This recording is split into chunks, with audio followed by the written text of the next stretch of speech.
নমস্কার, আমি শুভজিৎ। আর আজকে আমি আবার একটা নতুন ভিডিও নিয়ে চলে এসেছি। আজকে যে ভিডিওটা নিয়ে আমি এসেছি সেটা একটা বিশেষ ভিডিও। আগের দিনের ভিডিওতে আপনারা দেখেছেন যে আমরা যোগ্য কিছু ক্যান্ডিডেটদের সপক্ষে কথা বলেছি এবং কিছু তথ্য দিয়ে আপনাদের বোঝানোর চেষ্টা করেছি যে কতটা স্বচ্ছ এবং কতটা অস্বচ্ছ নিয়োগ ছিল 2016 এসএসসি মামলা। কিন্তু কিছু মিডিয়া তারা নিজেদেরকে এমনভাবে জাহির করছে যেন তারা হাইকোর্ট, সুপ্রিম কোর্ট সবার উপরে, এবং তারা প্রত্যেকটা জিনিস এমনভাবে প্রেজেন্ট করছে তাতে হয়তো যোগ্যদের সম্মানহানি হচ্ছে। আজকে এমন একজনকে নিয়ে আমি এসছি, এমন একজন ইউটিউবারকে নিয়ে এসছি যিনি দাবি করেন, অবশ্যই তার সাবস্ক্রাইবার সংখ্যা অনেক বেশি, এবং তিনি তথ্যগুলো যেগুলো নিয়েছেন সেগুলো অবশ্যই অথেন্টিক নয়, এবং তিনি এমন কিছু তথ্য দিয়েছেন যে তথ্যগুলো যারা আন্দোলনকারী তারা কিন্তু এই তথ্যগুলোকে অবশ্যই সাপোর্ট করে না। কেন করেন না? কারণ উনি যেখান থেকে তথ্যগুলো সংগ্রহ করেছেন বা যেভাবে কথাগুলো বলেছেন, দ্যাট ওয়াজ নট কারেক্ট।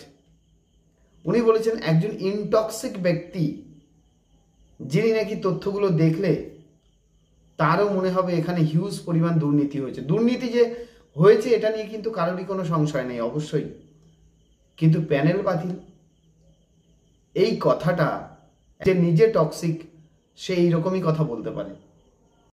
তিনি বলছেন যে যদি এই প্যানেল নাকি বাঁচাতে হয় তো স্বয়ং ভগবানকেই নামতে হবে। কেন? কারণ তার মতে দুর্নীতি এতটাই হয়েছে যে সেটাকে কখনো এক্সপ্লেন করা সম্ভব নয়, এবং কোনো মতেই কারোর তথ্যের সঙ্গে কারোর তথ্য নাকি মিলছে না। আজকে আমি আপনাদের দেখিয়ে দেব এবং পরিসংখ্যান দিয়ে দেখিয়ে দেব যে কিভাবে প্রত্যেকটা তথ্য ম্যাচ করছে। শুধু তাই নয়, উনি যা যা অভিযোগ তুলেছেন প্রত্যেকটা অভিযোগ কিন্তু আমরা খণ্ডন করব আজকে। শুধু আমি একা নই, আমার সাথে আরও যারা আমার বন্ধু বান্ধব আছে এবং আমার সাথে আরও যারা আন্দোলনকারী আছে তারা একে একে ওনার প্রশ্নের উত্তরগুলো দেবে এবং সেই সঙ্গে এটা দেখিয়ে দেবে যে না, ভগবানকে নামার দরকার নেই, আমাদের যা তথ্য আছে এবং যা তথ্য প্রেজেন্ট করেছে সেই তথ্যের ভিত্তিতেই সেগ্রিগেশন সম্ভব, এবং সেটা আজকেই এই ভিডিওতে আমরা ক্লিয়ার করব। যে অযোগ্যর সংখ্যা হচ্ছে, এসএসসি বলছে 5303, তো আপনার সাথে মধ্যশিক্ষা পর্ষদের সংখ্যা মিলছে না কেন? এই 5189 বলছে তো মধ্যশিক্ষা পর্ষদ। তো সেই এক্সপ্লেনেশনও এসএসসি দিয়েছে, যেটা কি হাইকোর্টে দেয়নি। এসএসসির বক্তব্য হচ্ছে যে আমরা যখন প্রথম নিয়োগপত্র ওপেন করি, যখন তালিকা বের করি, তো তখন অনেকে এমন ব্যক্তি ছিলেন যাদের নাম এলেও তারা চাকরি করতে চায়নি। ভাবুন একবার আপনারা যে কখন নাম এলেও লোকে সরকারি চাকরি করতে চায় না। স্কুল সার্ভিস কমিশন যখন রেকমেন্ডেশন লেটার দিয়েছিল, তারা কাদেরকে দিয়েছিল? তারা দিয়েছিল যারা এক্সাম কোয়ালিফাই করে ইন্টারভিউ দিয়ে মেরিট লিস্টে নাম তুলেছিল, তাদেরকে রেকমেন্ডেশন লেটার দিয়েছিল, তাদের নামে রেকমেন্ডেশন লেটার ইস্যু করেছিল, তাদের প্রত্যেকের নামে যারা কোয়ালিফাই করেছে মেরিট লিস্টে। এই রেকমেন্ডেশন লেটার যে ক্যান্ডিডেটরা পেয়েছেন, সেই ক্যান্ডিডেটের রেকমেন্ডেশন লেটার নিয়ে তার র্যাঙ্কিং অনুযায়ী পরপর তারা অ্যাপয়েন্টমেন্ট লেটার নেওয়ার জন্য সেকেন্ডারি বোর্ডে গেছেন, এবং সেকেন্ডারি বোর্ডে গিয়ে তারা তাদের রেকমেন্ডেশন লেটার শো করিয়ে তাদের অ্যাপয়েন্টমেন্ট লেটার নিয়েছেন, এবং সেই অ্যাপয়েন্টমেন্ট লেটার নিয়ে স্কুলে জয়েন করেছেন। এবার দেখা গেল 50 জন ক্যান্ডিডেট তারা রেকমেন্ডেশন লেটার পেয়েছেন। দেখা গেল ওভারঅল 50 জন ক্যান্ডিডেট পাস করেছে, মেরিট লিস্টে তাদের নাম আছে। তাহলে 50 জন ক্যান্ডিডেট তারা রেকমেন্ডেশন লেটার নিলেন, এবং রেকমেন্ডেশন লেটার নিয়ে তারা চলে গেলেন হচ্ছে মধ্যশিক্ষা পর্ষদের কাছে, সেখান থেকে অ্যাপয়েন্টমেন্ট লেটার নিলেন। দেখা গেল যে 50 জন ব্যক্তির মধ্যে 5 জন ব্যক্তি তারা গেলেন না। তারা রেকমেন্ডেশন লেটার পেয়েছেন, যেহেতু ওনারা মেরিট লিস্টে পেয়েছিলেন, তাই রেকমেন্ডেশন লেটার তাদের নামে ইস্যু হয়েছে, তাই তারা রেকমেন্ডেশন লেটার পেয়েছেন, এবং রেকমেন্ডেশন লেটার নিয়ে 50 জনের মধ্যে 45 জন তারা চলে গেল হচ্ছে সেকেন্ডারি বোর্ডে। সেকেন্ডারি বোর্ডে গিয়ে রেকমেন্ডেশন লেটার শো করিয়ে তারা অ্যাপয়েন্টমেন্ট লেটার নিলেন, এবং অ্যাপয়েন্টমেন্ট লেটার নিয়ে তারা স্কুলে গিয়ে জয়েন করলেন। 5 জন ব্যক্তি তারা রেকমেন্ডেশন লেটার পাওয়া সত্ত্বেও তারা অ্যাপয়েন্টমেন্ট লেটার নিলেন না, এবং অ্যাপয়েন্টমেন্ট লেটার নিলেনও না, এবং সভাপতি স্কুলে গিয়ে জয়েন করলেন না। সুতরাং সেই পোস্টটা ফাঁকা থেকে গেল। তার বেসিসে পরবর্তীকালে এসএসসি আবার রেকমেন্ডেশন লেটার ইস্যু করেছে, পরে অন্য কোনো ক্যান্ডিডেট সেই জায়গায় গিয়ে জয়েন করেছে। এবার প্রশ্ন আসছে যে এই 5 জন কেন জয়েন করলেন না? রেকমেন্ডেশন লেটার নিলেন কিন্তু অ্যাপয়েন্টমেন্ট লেটার নিলেন না কেন? এই কেনর উত্তর খুব সহজ, অনেকগুলো কারণ হতে পারে। এক হতে পারে সেদিন হয়তো তিনি সেখানে প্রেজেন্ট থাকতে পারেননি কোনো কারণে। 2 হয়তো তিনি মারা গেছেন। 3 হয়তো তার সেদিন অ্যাক্সিডেন্ট হয়েছিল। 4 তিনি হয়তো 2016 সালে পরীক্ষা হয়েছিল, 2019 সালে অ্যাপয়েন্টমেন্ট হয়েছে। এই 3 বছরের মধ্যে তিনি হয়তো বেটার কোনো অপরচুনিটি পেয়েছেন, অন্য কোনো জায়গায় চলে গেছেন, হয়তো এসআই পেয়ে গেছেন, হয়তো পুলিশে পেয়ে গেছেন, হয়তো ফরেস্টে পেয়ে গেছেন, হয়তো অন্য কোনো জায়গায় পেয়ে গেছেন, ক্ল্যারিক্যালে কোথাও পেয়ে গেছেন, কোথাও না কোথাও পেয়ে গেছেন। অলরেডি হয়তো তার 2 বছর চাকরি হয়ে গেছে, সেই চাকরিটা ছেড়ে তিনি এই চাকরিতে সেই ইনক্রিমেন্ট লস করতে চাইছেন না। অনেকগুলো কারণ হতে পারে, সে নাই যেতে পারে। এছাড়াও কারণ হচ্ছে দেখা গেল সে 9, 10 এবং 11, 12 দুটো পরীক্ষাতেই পাস করেছিল এবং দুটো পরীক্ষা পাস করার দরুন তিনি হয়তো 11, 12-এর যে কাউন্সিলিংটা আগে হয়েছিল সেই কাউন্সিলিংয়ে গিয়ে অ্যাটেন্ড করে সেখান থেকে রেকমেন্ডেশন নিয়ে অ্যাপয়েন্টমেন্ট নিয়ে তিনি হয়তো স্কুল জয়েন করে গেছেন। তাই 9, 10-এর ক্ষেত্রে তার নামে রেকমেন্ডেশন ইস্যু হলেও তিনি অ্যাপয়েন্টমেন্ট লেটারটা নিতে যাননি। তার কারণ তার মনে হয়েছে যে তিনি অ্যাপয়েন্টমেন্ট লেটার নিতে গেলে অন্য একটা পোস্ট ব্লক হয়ে যাবে, পরের জন গিয়ে জয়েন করতে পারবে না। তাই তিনি হয়তো অ্যাপয়েন্টমেন্ট লেটারটা নেননি। তাই তিনি স্বভাবত স্কুলও জয়েন করেননি। তাহলে স্বভাবত এই পোস্টটা ফাঁকা থাকবে। তাহলে একটা ক্যান্ডিডেট যে 11, 12-এও কোয়ালিফাই করেছে, 9, 10-এও কোয়ালিফাই করেছে, সে যে কোনো একটা চুজ করবে। তাহলে সে দেখা গেল 11, 12 চুজ করেছে, তো স্বভাবত 9, 10-এর জন্য অ্যাপয়েন্টমেন্ট লেটারটা নেয়নি। এবার যদি সে 9, 10-এ জয়েন করে থাকে, দেখা গেল বাড়ির পাশে পেয়েছে, সে 11, 12-এ দূরে স্কুল পাচ্ছিল, সে 11, 12-এর অ্যাপয়েন্টমেন্ট লেটার নেয়নি। রেকমেন্ডেশন তার নামে ইস্যু হয়েছে কিন্তু সে নেয়নি। স্বভাবতই যখন স্কুল সার্ভিস কমিশন তার লিস্ট দেবে, সেই লিস্টে লেখা থাকবে যে 50 জনের মধ্যে 50 জনের রেকমেন্ডেশন লেটার নিয়েছে।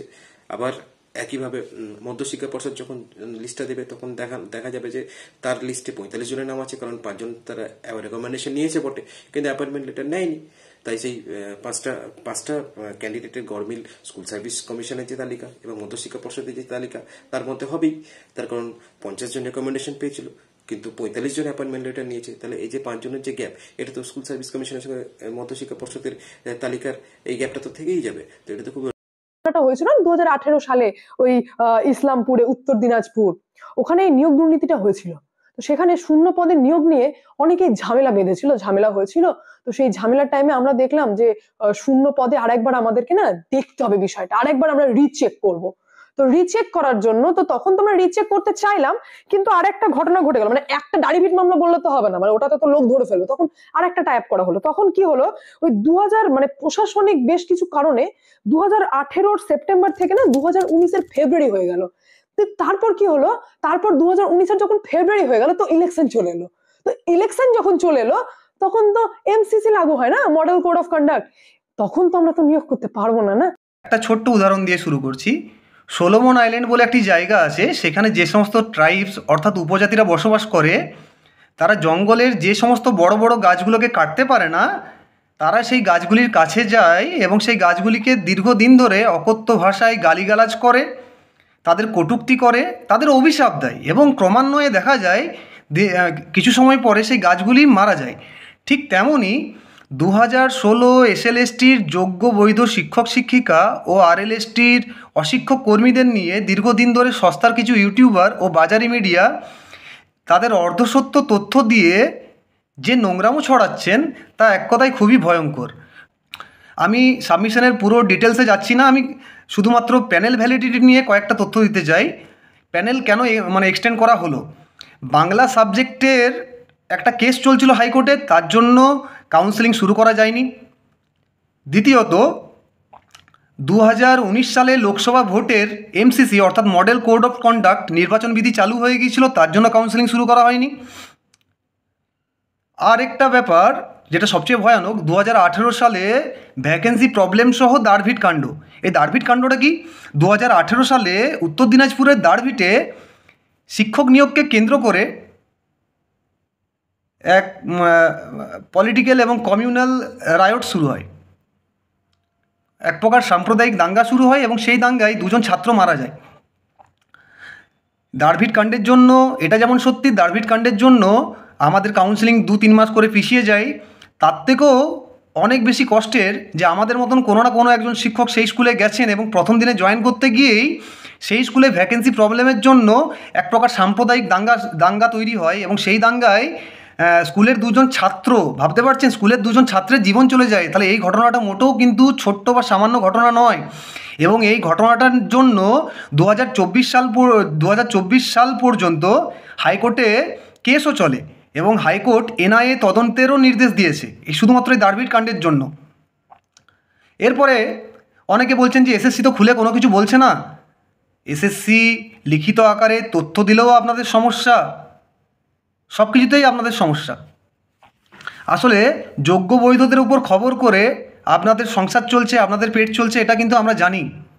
আপনাদের একটা কথাই বলবো, যোগ্য বৈধরা নিজেদের দমের ওপরে চাকরিটা পেয়েছে, নিজেদের দমে চাকরিটা পেয়েছে। সংবিধানের উপর, আমাদের সুপ্রিম কোর্টের উপর আমাদের আস্থা আছে, বিচারের উপর আমাদের আস্থা আছে, আর আমরা কখনোই চাই না যে এই রায় ডিলে হোক। সেই ব্যক্তি বা মহিলা ল কিন্তু ভালো বোঝেন, সিস্টেমও ভালো বোঝেন, খুব ভালো করে জানেন যে যে মামলা এখনকার জাজ যে কোনো মামলা, মেবি এ মামলা শুনছেন, সেই মামলা যখন 10 বছর পর অন্য কোনো জাজ শুনবেন সেই একই এ মামলা, সেই মামলার ওই হিট অফ দ্য মুভমেন্টে যে গরমা ব্যাপারটা থাকে না, যে ব্যাপারটা থাকে মামলার মধ্যে, যেটা মারাত্মক দুর্নীতি, 10 বছর পর সেই মামলার গম্ভীর্য একটু কমে যায়, সেই মান ইজ্জত আর থাকে না।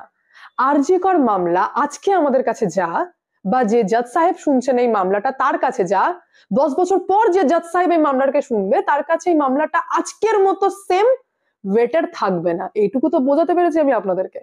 এই রাজ্যে একটা মেয়ে ধর্ষণ হয়ে খুন হয়েছে, আপনি এক্সাম্পল দিলেন একটা, যে হ্যাঁ যদি সময় পার হয়ে যায় তবে নাকি মামলার গুরুত্ব হারিয়ে যায়। আপনি এক্সাম্পল নিলেন একটা, কোন এক্সাম্পল নিলেন না, এমন একটা এক্সাম্পল নিলেন যেটা একটা দারুণ সেন্সিটিভ কেস, আরজিকর কেস, যেখানে একটা মেয়ে ধর্ষিত হয়ে খুন হয়েছেন তার ক্যাম্পাসের মধ্যেই। এটা একটা এক্সাম্পল হলো। ধর্ষণ আজকে নিন্দনীয়, গতকাল নিন্দনীয় ছিল, আগামী 100 বছর কেন 1000 বছর যতদিন পর্যন্ত মানুষ বেঁচে থাকবে এটা একটা নিন্দনীয় কেসই হবে।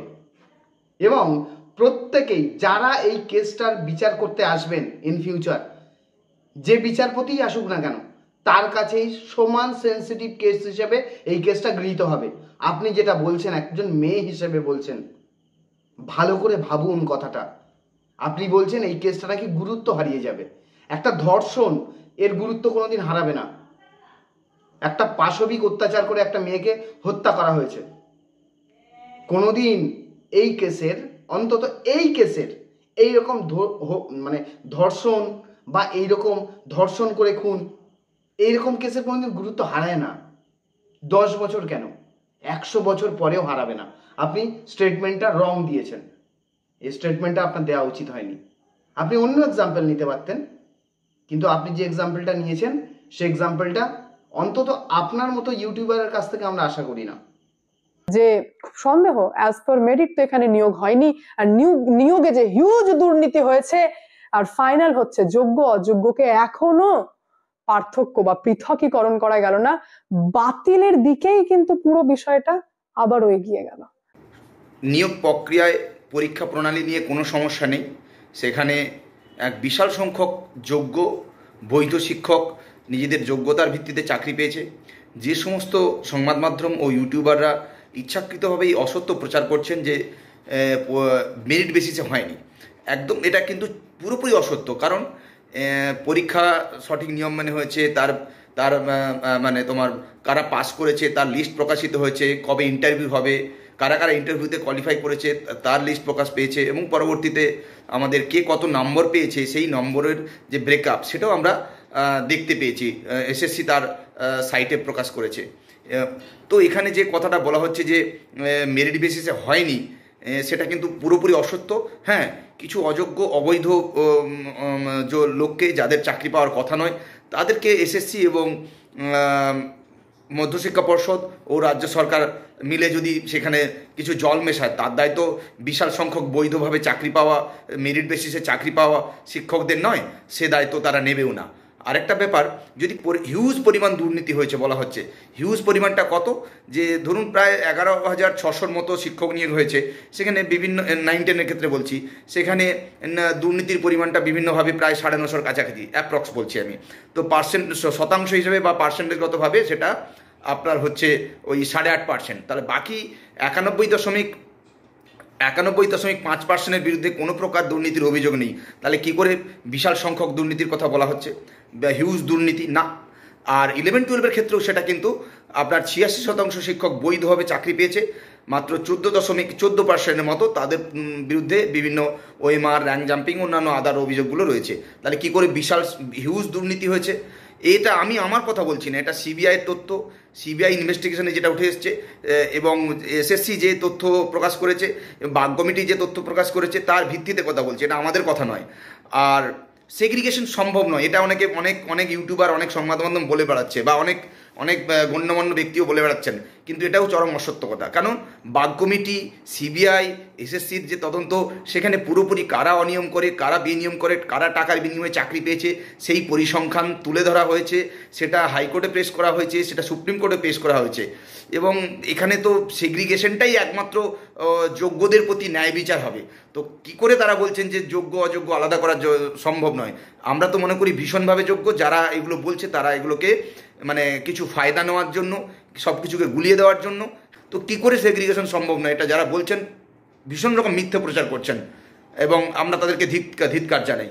এবং সেগ্রিগেশন সম্ভব, এবং আমরা জানি, আমরা জয়লাভ করব সুপ্রিম কোর্টে। প্রথম হচ্ছে নিয়ম কানুনে যাব, তার আগে বলে দিই, স্কুল পরিচালনা কমিটির হাত থেকেই নাকি নিয়োগপত্র দেওয়া হয়, সেই অধিকারটা কেড়ে নিয়েছে।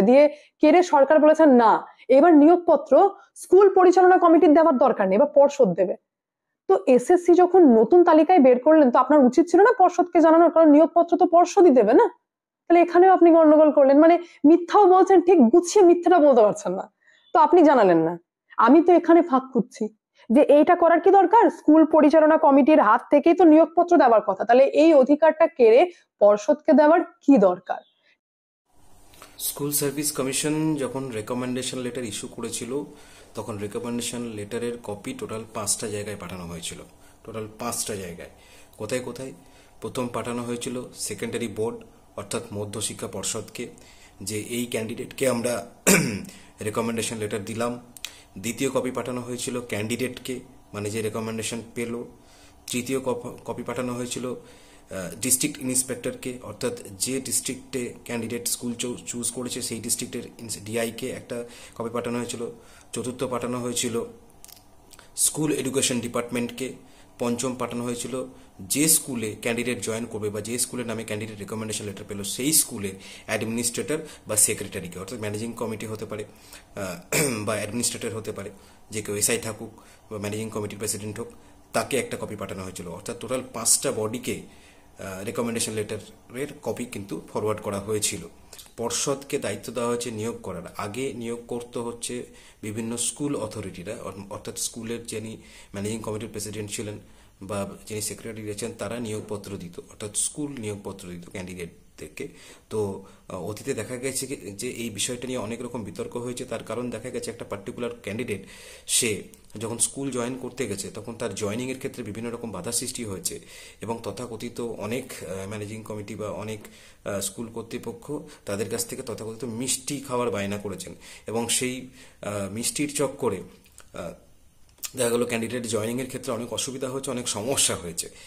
তো সেই সমস্যাগুলো যাতে সমাধান হয় এবং পুরো বিষয়টা যাতে সেন্ট্রালি একটা জায়গা থেকে কন্ট্রোল করা যায়, বা ক্যান্ডিডেটদেরকে যাতে স্কুলে জয়েন করতে গিয়ে কোনো রকম অসুবিধার মধ্যে না পড়া হয়, তার জন্যে আমার যতদূর মনে হয় তার জন্য হয়তো এরকম একটা সেন্ট্রালি একটা সিস্টেম তৈরি করা হয়েছিল, যেটা আগে স্কুল সার্ভিস কমিশন যখন নিয়োগ দিত সেক্ষেত্রেও জোন ওয়াইজ ভাগ ছিল, নর্থ জোন, সাউথ জোন, বিভিন্ন জোন ছিল। সেক্ষেত্রেও জয়নিং যারা ক্যান্ডিডেট তাদের প্রচুর অসুবিধার সম্মুখীন হতে হতো। সেটা পুরো সিস্টেমটাকে সেন্ট্রালি করে দিয়ে, কাউন্সিলিংটাকে পুরো সেন্ট্রাল কাউন্সিলিং করে দিয়ে ক্যান্ডিডেটদের ক্ষেত্রে অনেক সুবিধা হয়েছে, কারণ তারা পশ্চিমবঙ্গের যে কোনো জায়গাতে স্কুল চুজ করার অপশন পেয়েছে, যেটা আগে ছিল না। একটা পার্টিকুলার জায়গায় সিট বেশি থাকার জন্য, ভ্যাকান্সি বেশি থাকার জন্য অনেক দূর দূর থেকে ক্যান্ডিডেটরা এসে সেই জোনে পরীক্ষা দিতেন এবং স্কুলে জয়েন করতেন, দীর্ঘদিন বাড়ির থেকে অনেক দূরে দূরে থাকতেন। তো 2016 এসএলএসটির ক্ষেত্রে স্টেট লেভেল সিলেকশন টেস্ট, আগে যেটা আরএলএসটি ছিল, রিজিনাল লেভেল সিলেকশন টেস্ট ছিল, সেটাকে এসএলএসটি করে দেওয়ার পেছনে অনেক সুবিধা হয়েছিল। ক্যান্ডিডেটদেরকে স্কুলে গিয়ে জয়েন করতে গিয়ে ইন্ডিভিজুয়ালি আলাদা আলাদা ক্যান্ডিডেটকে আলাদা আলাদা রকমের সমস্যার সম্মুখীন হতে হতো। তো সেই জায়গাগুলো যখন বোর্ড থেকে অ্যাপয়েন্টমেন্ট লেটার নিয়ে তারা জয়েন করেছে, তখন সেই জায়গাগুলো বন্ধ হয়ে গেছিল, লোকাল বডির সেই দাদাগিরি জায়গাগুলো বন্ধ হয়ে গেছিল, সেটা ক্যান্ডিডেটদের পক্ষে অনেক সুবিধা হয়েছে। তো এইগুলোকে ভুলভাবে পরিবেশন করে যে জিনিসটাকে বোঝানোর চেষ্টা করা হয়েছে, সেটা সম্পূর্ণ মানে রাজনৈতিক কি একটা বলবো, অভিসন্ধি ছাড়া আর কিছুই নয়। এবং এই ব্যাপারটাতে আমরা অন্তত কোনো ভুল দেখতে পাচ্ছি না, বরঞ্চ এগুলো ক্যান্ডিডেটের স্বার্থেই করা হয়েছিল, এটাই আমাদের মনে হয়। এবার যদি তার মধ্যে কেউ কিছু খুঁজে পান বা অন্য কোনো গন্ধ পান, সেটা সম্পূর্ণ তার ব্যাপার, সেটা সম্পূর্ণ তার পয়েন্ট অফ ভিউ। যোগ্য অযোগ্যদের এখনো পর্যন্ত ঠিক করে আলাদা করা যায়নি এই তথ্যের মাধ্যমে, এবং মামলাটাকে আরো ঝাপসা করে দেওয়া হলো যাতে যে আসল রায়দান, যেটাকে ফাইনাল রায়দান বলবেন, সেটা যাতে আসতে ডিলে হয়। এই ভদ্রমহিলা বললেন যোগ্য অযোগ্য আলাদা করা যাচ্ছে না, ডাহা মিথ্যে কথা। ইনি সচেতনভাবে মিথ্যে খবর পরিবেশন করে ওনার ভিউয়ার্সদেরকে ভুল পথে চালনা করছেন। এই দুর্নীতির তদন্তভার দেয়া ছিল ভারত দেশের সর্বোচ্চ তদন্ত সংস্থা সিবিআইয়ের ওপর। তারা দীর্ঘদিন তদন্ত করেছে এবং দীর্ঘদিন তদন্ত করার পর তারা হাইকোর্টের সিঙ্গেল বেঞ্চ, ডিভিশন বেঞ্চ এবং সব শেষে তারা সুপ্রিম কোর্টে সাবমিশন দিয়েছে। এবং তারা পরিষ্কার করে দিয়েছেন যে কারা কারা অযোগ্য, অর্থাৎ কারা কারা অবৈধভাবে চাকরি পেয়েছে, তাদের নাম, রোল নাম্বার এবং কোন কোন ক্যাটাগরিতে তারা চাকরি পেয়েছেন সব কিছু তারা সেগ্রিগেট করেই দিয়েছেন, অলরেডি তারা বাছাই করে দিয়েছেন। আর ইনি বলছেন যোগ্য অযোগ্য আলাদা করা গেল না। শুধু তাই নয়, বাছাইও করেননি, তারা যে সমস্ত তথ্যগুলো উদ্ধার করেছেন, অর্থাৎ হার্ড ডিস্ক যেগুলো উদ্ধার করেছেন এবং ওএমআরগুলো, সেগুলোকে তারা বলছেন যে এগুলো অরিজিনাল ওএমআর। সিবিআই এর লয়ার বলছেন এগুলো অরিজিনাল ওএমআর, এতে কোনো রকম ম্যানিপুলেশন হয়নি। তার মানে এটা থেকে এক প্রকার পরিষ্কার, সিবিআই যে তথ্যটা দিচ্ছেন সেই তথ্যে ওএমআরের যেমন ম্যানিপুলেশন হয়নি, এবং তার উপরে বেস করে তারা যে তথ্যটা দিয়েছেন, অর্থাৎ কারা কারা অযোগ্য অবৈধভাবে চাকরি পেয়েছেন, তাদের লিস্ট আকারে প্রকাশিত হয়ে গেছে। অথচ এই মহিলা বলছেন যে যোগ্য অযোগ্য আলাদা করা গেল না। আসলে এনারা ভিউয়ার্সদেরকে ভুল পথে চালনা করছেন। আর সবশেষে একটা কথা বলি ম্যাডাম, আপনি যে বললেন যোগ্য ও অযোগ্য আলাদা করা গেল না, এই যে যোগ্য ও অযোগ্য, কোড আনকোড, এই যে দুটো শব্দ আপনি ব্যবহার করলেন, এটাও কিন্তু সিবিআই এর দেওয়া টেন্টেড অ্যান্ড আনটেন্টেড এই দুটো শব্দেরই সমার্থক শব্দ। তাই আপনিও ঘুরপথে স্বীকার করে নিলেন সিবিআই অলরেডি সেগ্রিগেট করে দিয়েছেন কারা যোগ্য এবং কারা অযোগ্য। ভবিষ্যতে আপনি একটু দেখে শুনে খবর করবেন এবং সঠিক তথ্য পরিবেশন করবেন, এতে আপনারও উপকার হবে, আপনার ভিউয়ার্সদেরও উপকার হবে।